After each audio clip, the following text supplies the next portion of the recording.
शब्दों का समर्पण लेकर के माँ सरस्वती माता के चरणों में कोटि कोटि नमन करता हूँ और आप सभी साथियों को सादर प्रणाम, नमस्कार, जय हिंद, जय भारत माता की। मेरे साथियों, अब हमारी परीक्षा की तैयारी को कंटिन्यू करते हुए मैं आपके लिए लाया हूँ विकास और अभिवृद्धि के प्रमुख सिद्धांत। इससे पहले मैंने विकास और अभिवृद्धि के बारे में जो सामान्य तथ्य थे मैंने वो वीडियो अपलोड कर दिए हैं। आप मेरे पुराने वीडियो जिससे संबंधित देख सकते हैं। मैंने पार्ट 1, पार्ट 2 और पार्ट 3 अपलोड कर दिया है। आज ही हमारा पार्ट 4 है। इसमें हम विकास और अभिवृद्धि के प्रमुख सिद्धांत पढ़ेंगे, क्योंकि हमारे शरीर में जो विकास और अभिवृद्धि होती है ये निश्चित नियमों, सिद्धांतों के अनुसार होती है। ऐसा नहीं है कि हमारे शरीर में विकास और अभिवृद्धि जो है अनियमित रूप से होता है, नहीं, ऐसा नहीं है। ये जो विकास और अभिवृद्धि है ये हमारे शरीर में कुछ सिद्धांतों के अनुसार होता है और उन्हीं का पालन करते हुए हमारे शरीर का जो सर्वांगीण विकास है वो होता है। तो हम सबसे पहले एक परिभाषा देखना चाहते हैं। वो परिभाषा है गेरिसन और अन्य की। किसकी है? गेरिसन और अन्य की। गेरिसन व अन्य, इन्होंने विकास के जो सिद्धांत हैं उनके बारे में क्या कहा, एक इनकी डेफिनेशन है। इन्होंने कहा कि जब बालक विकास की एक अवस्था से दूसरी अवस्था में प्रवेश करता है, इन्होंने कहा कि जब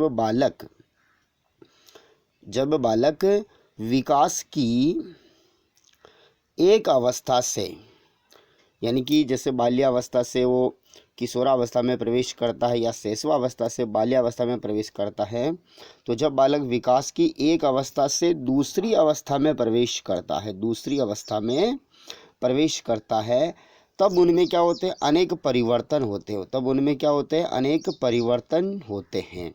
ये जो परिवर्तन होते हैं, ये परिवर्तन कुछ नियमों के द्वारा, ये जो परिवर्तन होते हैं वो कुछ नियमों, सिद्धांतों के द्वारा होते हैं। ठीक है ना? गेरिसन व अन्य ने कहा कि जब बालक विकास की एक अवस्था से दूसरी अवस्था में प्रवेश करता है तब उसके शरीर में जो होने वाले परिवर्तन हैं, ये परिवर्तन कुछ नियमों, सिद्धांतों के द्वारा होते हैं। इन्हें विकास के सिद्धांत कहा जाता है। इन्हें विकास के सिद्धांत कहा जाता है। विकास के सिद्धांत। तो विकास के सिद्धांतों की एक सामान्य जो परिभाषा है वो गेरिसन व अन्य की परिभाषा है। आप इसे नोट डाउन कर सकते हैं। एक बार मैं वापस आपको ये परिभाषा लिखा देता हूँ। गेरिसन व अन्य की परिभाषा आप याद रखें। गेरिसन व अन्य, यानी कि इनके कुछ और साथी भी हैं जिनका यहाँ नाम उल्लेख नहीं है। इन्होंने कहा कि बालक जो होता है विकास की एक अवस्था से जब दूसरी अवस्था में प्रवेश करता है तब उसके शरीर में जो भी परिवर्तन होते हैं, ये परिवर्तन कुछ नियमों, सिद्धांतों के द्वारा होते हैं, जिन्हें हम विकास के सिद्धांत कहते हैं। जिन्हें हम किसके सिद्धांत कहते हैं? विकास के सिद्धांत कहते हैं। तो ये परिभाषा है, सामान्य परिभाषा, हम याद रख सकते हैं। अब देखिए विकास के और अभिवृद्धि के प्रमुख सिद्धांत कौन कौन से हैं। तो सबसे पहला सिद्धांत यहाँ लिखा हुआ है निरंतर विकास का सिद्धांत। मेरे साथियों, हमारे शरीर में जो विकास होता है वो निरंतर होता रहता है। ऐसा नहीं है कि ये विकास कभी रुक गया और कभी वापस होने लग गया, ऐसा नहीं है। विकास जो होता है निरंतर अविराम गति से होता रहता है। ठीक है? हाँ, ये ज़रूर है कि ये विकास कभी मंद गति से हो सकता है, कभी तीव्र गति से हो सकता है।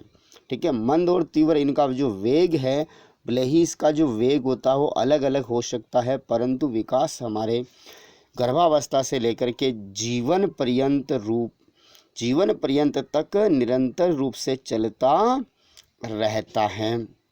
ठीक है?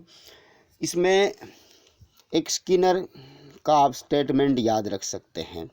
स्किनर ने कहा कि विकास में कोई आकस्मिक परिवर्तन नहीं होता है। स्किनर ने क्या कहा कि विकास में कोई आकस्मिक परिवर्तन नहीं होता है। स्किनर साहब ने कहा कि विकास में कोई आकस्मिक परिवर्तन नहीं होता है, क्योंकि विकास निरंतर सदैव होता रहता है। जबकि आपको मैं बता दूं, जबकि स्टैनली हॉल ने क्या कहा कि किशोरों के अंदर जो विकास होता है, चाहे शारीरिक विकास हो, चाहे संवेगात्मक विकास हो, चाहे चारित्रिक विकास हो, चाहे भाषात्मक विकास हो, उनमें जो परिवर्तन होता है वो यकायक होता है। क्या होता है? यकायक होता है। जबकि स्किनर साहब कहते हैं कि विकास जो होता है उसमें कोई आकस्मिक परिवर्तन नहीं होता है। तो आप स्किनर और स्टैनली हॉल की यहाँ पर तुलना भी कर सकते हैं। ठीक है। अब मैं आपको निरंतर विकास के सिद्धांत में कुछ तथ्य और बताना चाहता हूँ कि हमने अभी पढ़ा कि विकास मंद या तीव्र होता है। ये बात सही है बिल्कुल। तो देखिए, जो शैशवा अवस्था होती है, शैशवा अवस्था में जो शैशवा अवस्था के जो प्रारंभिक वर्ष होते हैं, लगभग 3 वर्षों तक विकास जो होता है वो विकास तेज गति से होता है। विकास क्या होता है? तेज गति से होता है। ठीक है। शैशवा अवस्था में विकास क्या होता है? तेज गति से होता है। जबकि अगर हम आगे की बात करें बाल्यावस्था में, दूसरी अवस्था कौन सी हमारी? बाल्यावस्था में यदि हम विकास की बात करें तो बाल्यावस्था में विकास और अभिवृद्धि दोनों ही क्या होती है? मंद गति से होता है, मंद गति से होता है। इस समय हमारे शरीर में या बालकों के अंदर इतनी तीव्रता नहीं होती है। इस समय तीव्रता नहीं होने के बजाय क्या होती है? इस समय विकास और जो अभिवृद्धि की जो गति मंद होती है। तो इस समय हमारे शरीर में, अंगों में, चाहे हमारी हर प्रकार का जो विकास है उनमें क्या आती है? परिपक्वता आती है। क्या आती है? परिपक्वता आती है। इसीलिए विकास जो होता है मंद गति से होता है बाल्यावस्था में। जैसे ही हम बाल्यावस्था से किशोरावस्था में प्रवेश करते हैं, तीसरी कौन सी अवस्था है? किशोरावस्था। कौन सी अवस्था है? किशोरावस्था में हम प्रवेश करते हैं। तो किशोरावस्था में वापस अभिवृद्धि और हमारा जो विकास है, अभिवृद्धि और विकास दोनों में क्या आ जाती है? वापस तीव्रता आ जाती है। और किशोरावस्था के लगभग उत्तरार्ध में विकास और जो हमारी अभिवृद्धि है वो क्या होती हैं? बिल्कुल अपनी चरम सीमा पर होती है। और किशोरावस्था के अंत तक अभिवृद्धि हमारी क्या हो जाती है? लगभग रुक सी जाती है। परंतु जो विकास होता है ये विकास निरंतर होता रहता है। ठीक है। तो तीनों अवस्थाओं में विकास किस प्रकार से होता है हमने समझ लिया है। अब कुछ तथ्य और है जो हमें जानना है। विकास जो होता है हमारे जीवन के प्रारंभिक वर्षों में, यानी कि किशोरावस्था तक, जीवन के प्रारंभिक वर्ष यानी कि किशोरावस्था तक जो विकास होता है, ये विकास जो हमारे शरीर में होता है रचनात्मक प्रवृत्ति का होता है, रचनात्मक प्रवृत्ति का होता है। जबकि हमारे जीवन के बाद के वर्षों में, यानी कि लगभग प्रौढ़ावस्था या वृद्धावस्था में जो विकास होता है, उस समय जो विकास की प्रवृत्ति होती है वो क्या होती है? विनाशात्मक हो सकती है। विनाशात्मक प्रकृति होती है या प्रवृत्ति होती है। तो इस प्रकार से हम कह सकते हैं कि हमारे शरीर के अंदर जो विकास होता है वो विकासात्मक और विनाशात्मक दोनों ही प्रकृति का होता है। जीवन के प्रारंभिक वर्षों में तो रचनात्मक, यानी कि जिसको विकासात्मक भी कहा सकता है। जीवन के जो अंतिम वर्ष है उस समय विकास जो होता है विनाशात्मक प्रकृति का होता है।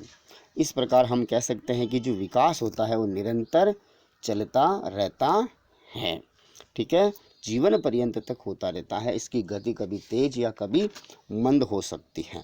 अब देखिए यहाँ से प्रश्न कैसे बनता है, वो हमें क्या देता है? यहाँ से एक कथन देता है, स्टेटमेंट देता है, और हमसे पूछा जाता है कि जो कथन है ये विकास के किस सिद्धांत का पालन कर रहा है या किस विकास के सिद्धांत का स्टेटमेंट है।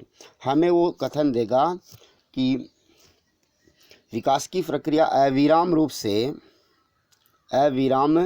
रूप से निरंतर चलती रहती है। हाँ, विकास कभी तेज, कभी मंद, तेज गति वाला, कभी मंद होता है, परंतु विकास निरंतर चलता रहता है। हमें पूछा जाएगा कि ये जो स्टेटमेंट है ये किस सिद्धांत से संबंधित है, तो ये सिद्धांत होगा हमारा निरंतर विकास का सिद्धांत होगा। क्या होगा? निरंतर विकास का सिद्धांत होगा। इस प्रकार से ये पहला जो है सिद्धांत, इसकी व्याख्या कंप्लीट हो जाती है। अगले सिद्धांत पे चलते हैं। अगला सिद्धांत आपको स्क्रीन के ऊपर दिखाई दे रहा है, व्यक्तिगत विभिन्नताओं का सिद्धांत। देखिए, बहुत ही इम्पोर्टेंट सिद्धांत, व्यक्तिगत विभिन्नताएं का सिद्धांत। इस संसार के जितने भी प्राणी हैं, जितने भी जीव है, चाहे बालक बालिकाएं, चाहे कोई भी जीव है, सभी के अंदर विकास जो होता है वो उनकी गति, उनकी दर अलग अलग हो सकती है, व्यक्तिगत विभिन्नताएं होती हैं। इसको हम समझने के लिए एक उदाहरण लेते हैं कि समान उम्र के दो लड़के हैं, दो लड़के या लड़कियां हैं। दोनों लड़कों में विकास तो हो रहा है, ठीक है, परंतु दोनों में विकास की गति कुछ अलग हो सकती है। पहले लड़के के अंदर विकास जो है वो एक सुनियोजित तरीके से अच्छे प्रकार से हो रहा है। ये बच्चा लंबाई में भी अच्छा बढ़ रहा है, मोटाई में भी अच्छा है, ठीक है, इसकी भाषा के ऊपर पकड़ भी अच्छी है, ये संवेगात्मक रूप से भी मजबूत है, इसका भाषाई विकास अच्छा है, इसका चारित्रिक विकास अच्छा है। जबकि जो दूसरा बच्चा है, इसका जो शारीरिक विकास जो हो रहा है वो थोड़ा कमज़ोर है, थोड़ा क्या है, कमज़ोर है, ठीक है, इसका भाषाई विकास कमज़ोर है, ठीक है, इसका चारित्रिक विकास कमज़ोर है। तो इसका अर्थ यह हुआ है कि जो विकास होता है व्यक्तिगत विभिन्नताओं का सिद्धांत का पालन करता है, ठीक है। विकास तो होता है, परंतु समान उम्र के चाहे लड़के हो चाहे लड़की हो, उनमें जो विकास होता है सभी में इंडिविजुअल होता है, व्यक्तिगत विभिन्नताएं उनमें पाई जाती है, ठीक है। इसी प्रकार से इसमें हम और देख सकते हैं कि जो बालकों की तुलना में बालिकाएं जो होती है, बालकों की तुलना में बालिकाओं में जो विकास में परिपक्वता है, विकास में जो परिपक्वता है वो थोड़ी जल्दी आती है। विकास में जो परिपक्वता है वो जल्दी आती है। क्या आती है? जल्दी आती है, ठीक है। इस प्रकार से ये दूसरा सिद्धांत हुआ, इसमें कोई ज़्यादा मैटर नहीं है, आप समझ गए हैं। अब देखिए तीसरा सिद्धांत है समान प्रतिमान का सिद्धांत। देखिए समान प्रतिमान का यहाँ पर क्या अर्थ है कि इस संसार के जितने भी प्राणी हैं, चाहे वो पशु जाति वाले हो, चाहे वो पशु जाति से संबंधित हो, चाहे वो मानव जाति से संबंधित हो, चाहे वो पक्षियों से संबंधित हो, चाहे वो पेड़ पौधे ही क्यों ना हो, जितने भी जीव हैं उन सभी जीवों का जो विकास होता है उनके पैटर्न के अनुसार होता है, उनके प्रतिमान के अनुसार होता है। यदि मैं दूसरे शब्दों में कहूँ तो उनके जो आनुवांशिक गुण हैं, उन आनुवांशिक गुणों के अनुसार ही क्या होता है, विकास होता है। अब फॉर एग्जाम्पल यदि हम समझेंगे, जैसे कि एक इंसान का बच्चा है यानी कि बालक है, इंसान का बच्चा यानी कि बालक है, शिशु है, तो चाहे संसार के किसी भी देश का बालक हो, उसका जो विकास होगा, ठीक है, वो जैसे भारत के बच्चे का विकास हो रहा है वैसा का वैसा विकास ही, जैसे अमेरिका का बच्चा है तो उसमें भी वैसा ही होगा, क्योंकि इन सभी की जो जीनीय संरचना है विकास की वो एक समान है, आनुवंशिक जो संरचना है वो एक समान है। ऐसा नहीं है कि जो बालक में है इसके हाथ पैर की जगह शाखाएं निकल आई, उनके ऊपर पत्तियां लग गई, किसी एक बच्चे के कोई दूसरा हो गया, ऐसा हो गया, ऐसा नहीं है सभी में, ठीक है। जितने भी पशु हैं उनमें भी उनके जो आनुवंशिक गुण है उसी के अनुसार उनका विकास होगा, ठीक है। बालकों में बालकों के जो आनुवंशिक गुण है उन्हीं के अनुसार विकास होगा, पशु में पशु का जो डीएनए है आनुवंशिक गुण है उन्हीं के अनुसार उनका विकास होगा। तो जितनी भी जाति है वो अपने आनुवंशिक गुणों के अनुसार, आनुवंशिक पैटर्न के अनुसार, अपने डीएनए के अनुसार क्या करती है, विकास को प्राप्त करती है। आनुवंशिक गुणों के अनुसार, चाहे इंसान हो, चाहे बकरी हो, चाहे घोड़ा हो, चाहे गधा हो, सभी का जो विकास होता है उनके आनुवंशिक के प्रतिमान के अनुसार होता है। ऐसा नहीं है कि इंसान में किसी जानवर के अंग आ जाए, वो उसके बाद ही व्यवहार करने लग जाए, नहीं। ठीक है, विकास की गति विभिन्नताएं हो सकती है, परंतु विकास होता है वो अपने प्रतिमान के अनुसार ही होता है। ठीक है, इसको इस प्रकार से हम समझ सकते हैं। चौथा जो विकास है, विकास के दिशा का सिद्धांत है। देखिए, विकास की दिशा का सिद्धांत बहुत ही इम्पोर्टेंट है। ठीक है, विकास की दिशा का सिद्धांत, चाहे शारीरिक विकास हो, ठीक है, या क्रियात्मक विकास कह सकते हैं, ये विकास क्या करता है, एक निश्चित दिशा का पालन करता है।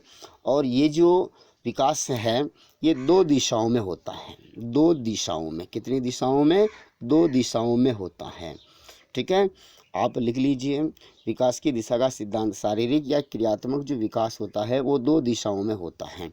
इन दोनों दिशाओं से संबंधित जो प्रश्न बनते हैं वो भी इम्पोर्टेंट है। पहली दिशा का नाम है वो है सिर से पैर की दिशा। मैं इसको इंग्लिश में ही बताऊंगा, सिर से पैर की दिशा, सिर से पैर की दिशा।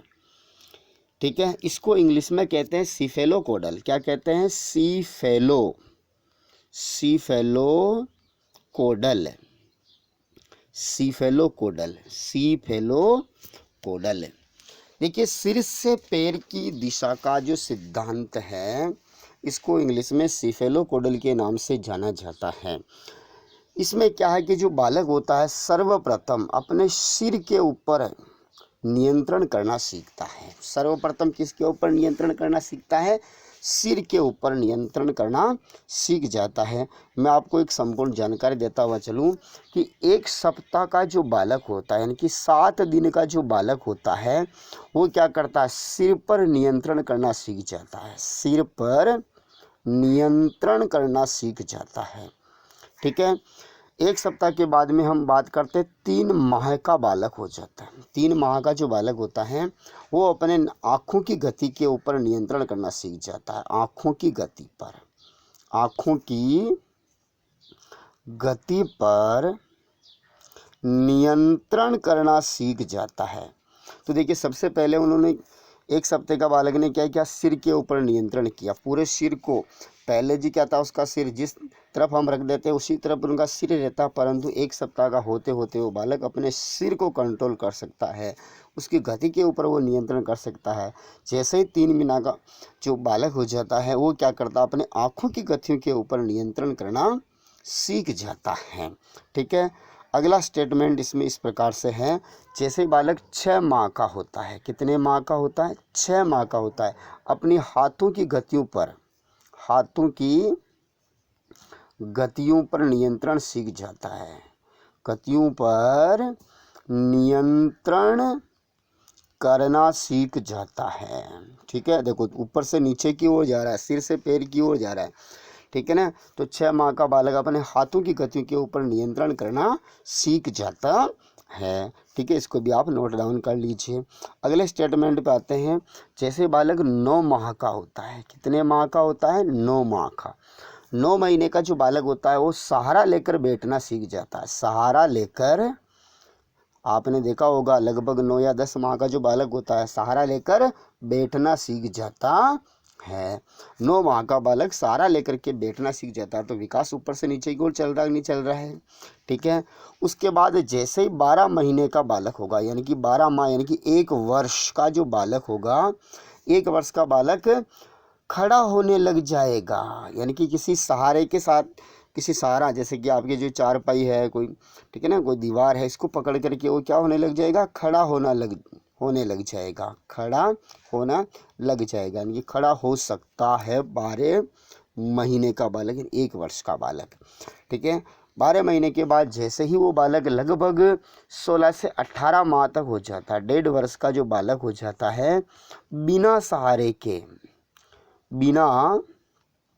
सहारे के चलने लगता है। चलने लगता, लगभग 1.5 वर्ष का जो बालक होता है वो बिना सहारे के क्या होने लग जाता है, चलने लग जाता है। इस प्रकार से आपने देखा है कि 1 सप्ताह से लेकर के 18 माह तक का हमने यहाँ पर अध्ययन किया है कि जो विकास है ये सिर से पैर की ओर चल रहा है। ऐसा नहीं कि सबसे पहले उनके पैरों ने काम करना, चलना प्रारंभ किया, उसके बाद उन्होंने हाथों को चलाना सीखा, फिर पैर को, नहीं, सिर से पैर की ओर विकास होता है, इसे कहते हैं सीफेलोकोडल। अब इसमें दूसरा प्रकार है केंद्रीय अक्ष से सिरों की ओर, केंद्रीय अक्ष से सिरों की ओर, केंद्रीय अक्ष से सिरों की ओर, ये विकास की दूसरी गति है। इसको हम इंग्लिश में कहते हैं प्रोजिमोडिस्टल। क्या कहते हैं, प्रोजिमोडिस्टल। तो मैं यहाँ पर इनको हटा करके लिख देता हूँ, प्रोजिमोडिस्टल। प्रोजिमोडिस्टल इसका अर्थ होता है विकास जो होता है वो हमारे केंद्रीय अक्ष से सिरों की ओर होता है, यानी कि रीढ़ की जो हड्डी है, रीढ़ की हड्डी से क्या होता है, हमारे हाथों की तरफ चलता है, ठीक है ना। तो इसको मैं एक डायग्राम से बता सकता हूँ कि जैसे ये हमारी केंद्रीय अक्ष है, तो विकास केंद्रीय अक्ष से सिरे जो है ना हमारे शरीर के इस तरफ चलेगा, ठीक है ना, इस तरफ चलेगा। तो ये हुआ केंद्रीय अक्ष से, ये केंद्रीय अक्ष हो गया, इधर क्या हो गया, ये सिरे हो गए। तो केंद्रीय अक्ष से सिरों की ओर होता है, ठीक है ना।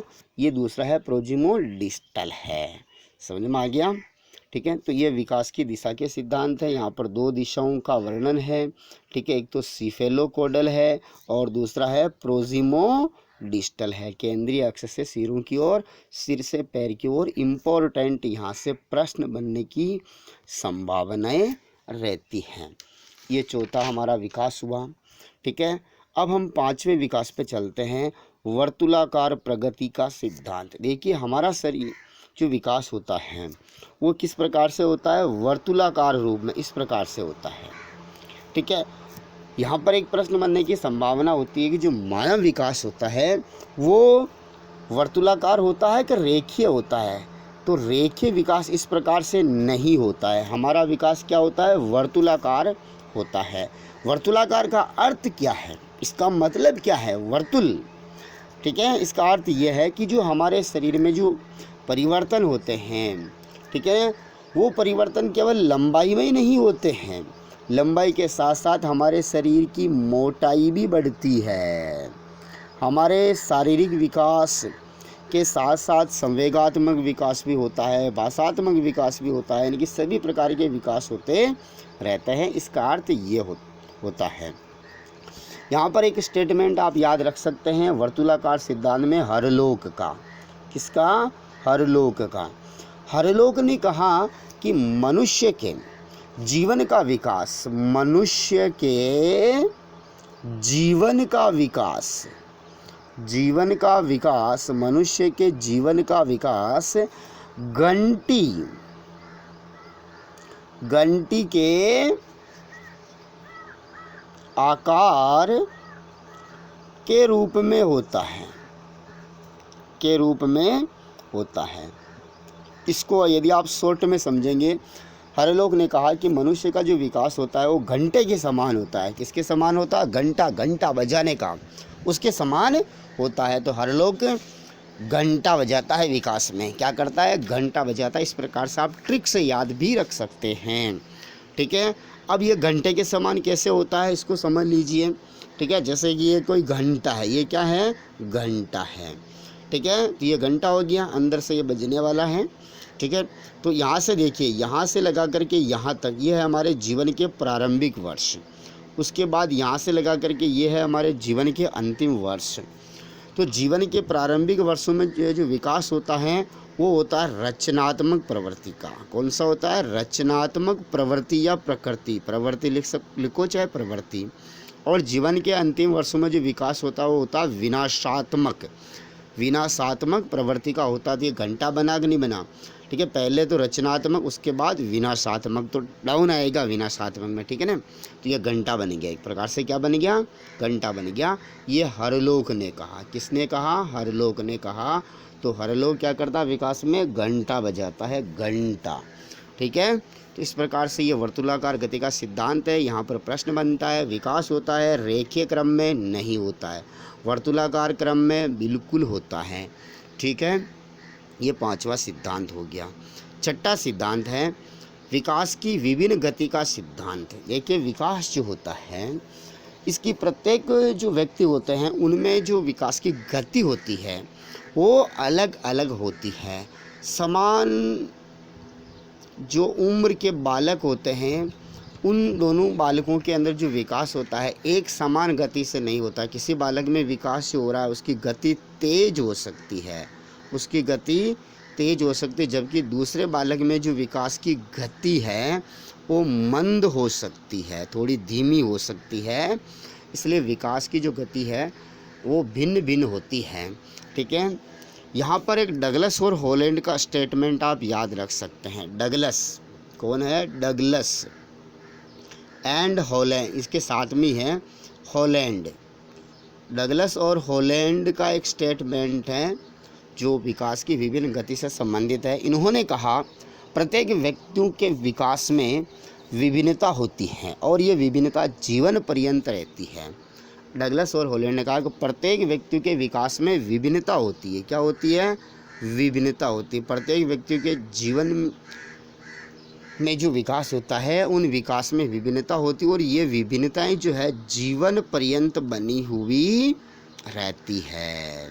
तो डगलस और हॉलैंड ने कहा कि प्रत्येक व्यक्ति के विकास में विभिन्नता होती है, प्रत्येक व्यक्ति के विकास में विभिन्नता होती है और ये विभिन्नताएं जीवन पर्यंत बनी हुई रहती है, डगलस और हॉलैंड के अनुसार, ठीक है।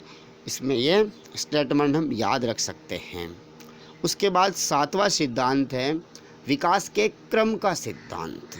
विकास के क्रम का सिद्धांत। देखिए, विकास जो होता है एक निश्चित क्रम को फॉलो करता है। ऐसा नहीं है कि शारीरिक विकास हुआ ही नहीं, कोई दूसरा विकास प्रारंभ हो गया, नहीं। सभी विकास जो होते हैं एक निश्चित क्रम में होते रहते हैं, ठीक है। इस सिद्धांत के अनुसार बालक का गामक और भाषा संबंधी आदि जो विकास होते हैं एक निश्चित क्रम में होते रहते हैं।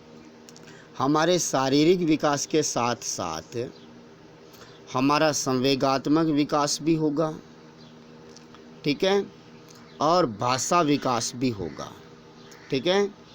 अब देखिए, क्रम का मतलब क्या है, यहाँ पर हमारा शारीरिक विकास अच्छा होगा, ठीक है। तो उसके बाद हम क्या करेंगे, अपने संवेगों के ऊपर भी नियंत्रण अच्छी तरह से रख पाएंगे, हमारा संवेगात्मक विकास भी, ठीक है, अच्छा होगा। उसके बाद हमारा जो भाषा विकास है अच्छी तरह से हम अपनी भाषा की अभिव्यक्ति कर पाएंगे। कब, जब हम संवेगात्मक रूप से मजबूत होंगे। ऐसा नहीं कि किसी छोटा सा हमारे सामने कोई खतरनाक जीव आ गया, जैसे सांप आ गया, उसको देख करके हम डर गए, हम बोल नहीं पा रहे हैं, तो यानी कि हम संवेगात्मक रूप से कमज़ोर हैं। तो उस समय हम बोल नहीं पा रहे हैं, यानी कि भाषा की अभिव्यक्ति हम अच्छी तरह से नहीं कर पा रहे हैं, तो ये हमारा भाषात्मक विकास कमज़ोर हो सकता है। ये तो चलो उदाहरण है, तो परंतु हमारा यहाँ पर जो टॉपिक है कि विकास के क्रम का सिद्धांत, यानी कि जितने भी विकास होते हैं वो एक निश्चित क्रम में होते रहते हैं। इसी प्रकार से जो अगला है विकास का सिद्धांत है एकीकरण का सिद्धांत। एकीकरण का मतलब होता है जो सभी सिद्धांत होते हैं आपस में क्या होते हैं, समन्वित रूप से होते हैं, जुड़े हुए होते हैं, ठीक है, एकीकरण रूप से। अब इसको एक हम उदाहरण से समझेंगे। इस सिद्धांत के अनुसार बालक सर्वप्रथम क्या करता है, अपने संपूर्ण अंग के ऊपर नियंत्रण करना सीखता है या अंग का संचालन करना सीखता, फिर धीरे धीरे उस अंग के विभिन्न भागों के ऊपर, अंग के विभिन्न भागों के ऊपर नियंत्रण करना सीखता है। यानी कि उनमें सभी अंगों में क्या करता हो, एकीकरण करता है, उनमें समन्वय करता है। एक उदाहरण ले रहे अपन, ठीक है। सबसे पहले बालक क्या करता है, किसी भी जो संपूर्ण अंग होता है उस संपूर्ण अंग को चलाना सीखता है, संपूर्ण अंग को। फिर उनके जो विभिन्न भाग है, विभिन्न छोटे छोटे अंग हैं, उनको चलाना सीखता है और धीरे धीरे क्या करता है, उस संपूर्ण जो अंग है, संपूर्ण अंग के सभी जो अवयव है उनको चलाना सीख जाता है, उनमें समन्वय स्थापित कर लेता है। ठीक है, इसे कहते हैं एकीकरण का सिद्धांत। ठीक है, इसको हम एक अन्य उदाहरण से भी समझ सकते हैं कि जो हमारे सभी सिद्ध विकास जो होते हैं, जैसे शारीरिक विकास, मानसिक विकास, संवेगात्मक विकास, भाषाई विकास, ये सभी विकास भी एक दूसरे के साथ क्या होते हैं, जुड़े हुए होते हैं। यदि हमारा शारीरिक विकास कमज़ोर होगा तो हम संवेगात्मक रूप से भी क्या होंगे, कमज़ोर होंगे, भाषात्मक रूप से भी कमज़ोर होंगे और हम सामाजिक रूप से भी कमज़ोर होंगे। तो सभी सिद्धांत जो होते हैं विकास के, सभी जो आयाम होते हैं विकास के, वो सभी एक दूसरे के साथ क्या होते हैं, एकीकृत रूप से जुड़े हुए होते हैं। ठीक है, उसके बाद जो अगला सिद्धांत है, 9वां सिद्धांत, वो इस प्रकार से है, परस्पर संबंध का सिद्धांत। देखिए, ये भी एकीकरण के सिद्धांत और इस सिद्धांत में थोड़ी सी भिन्नताई है कि जितने भी विकास के जो सिद्धांत है या विकास के जो आयाम है हमारे शारीरिक, सामाजिक, संवेगात्मक, ठीक है ना, शारीरिक हो सकता है, सामाजिक हो सकता है, ये शारीरिक हो गया, ये सामाजिक, संवेगात्मक, भाषात्मक सिद्धांत जो होते हैं, ये सभी परस्पर क्या होते हैं, जुड़े हुए होते हैं। ठीक है, इसी प्रकार से जो 10वां है, सामान्य और विशिष्ट प्रतिक्रियाओं का सिद्धांत। देखिए, हमारे शरीर में कुछ ऐसी सामान्य प्रतिक्रियाएं होती है जबकि कुछ विशिष्ट प्रतिक्रियाएं होती है। तो बालक का जो विकास है सामान्य प्रतिक्रियाओं से विशिष्ट प्रतिक्रियाओं की ओर होता है, सामान्य प्रतिक्रियाओं से विशिष्ट प्रतिक्रियाओं की ओर होता है। ठीक है, इसमें उल्टा भी है, विशिष्ट से सामान्य की भी ओर होता है और सामान्य से विशिष्ट की ओर भी होता है। सामान्य प्रतिक्रियाओं में क्या है, देखिए, सबसे पहले यदि हम संपूर्ण हाथ को चलाना सीखते हैं, ठीक है, तो वो सामान्य प्रतिक्रिया है। फिर हम क्या करते हैं, हाथ की जैसे अंगुलियों को चलाना सीख गए, तो ये विशिष्ट प्रतिक्रिया है। ये कौन सी प्रतिक्रिया है, विशिष्ट प्रतिक्रिया है। सबसे पहले जो बालक होता है अपने चारों हाथों पैरों से, चारों हाथ पैरों से क्या करता है, वो चलना सीखता है, चारों हाथ पैरों से चलना सीखता है। क्या करना सीखता है, चलना सीखता है। तो ये क्या सामान्य प्रतिक्रिया है। परंतु क्या होता है, धीरे धीरे बालक जो होता है केवल पैरों के माध्यम से चलता है, तो ये विशिष्ट प्रतिक्रिया है। तो जो विकास होता है वो सामान्य और विशिष्ट प्रतिक्रियाओं के सिद्धांत का क्या करता है, पालन करता है। उसके बाद में एक सबसे वेरी इम्पोर्टेंट सिद्धांत है, वातावरण और वंशानुक्रम की अंतःक्रिया का सिद्धांत। देखिए, हमारे शरीर में जो विकास होता है, ये विकास न तो वातावरण से होता है, न ही वंशानुक्रम से होता है। जबकि जो विकास डेवलपमेंट होता है, ये वातावरण, जिसको इन्वायरमेंट में ई लिख रहा हूँ, वंशानुक्रम हेरिडिटी एच लिख रहा हूँ।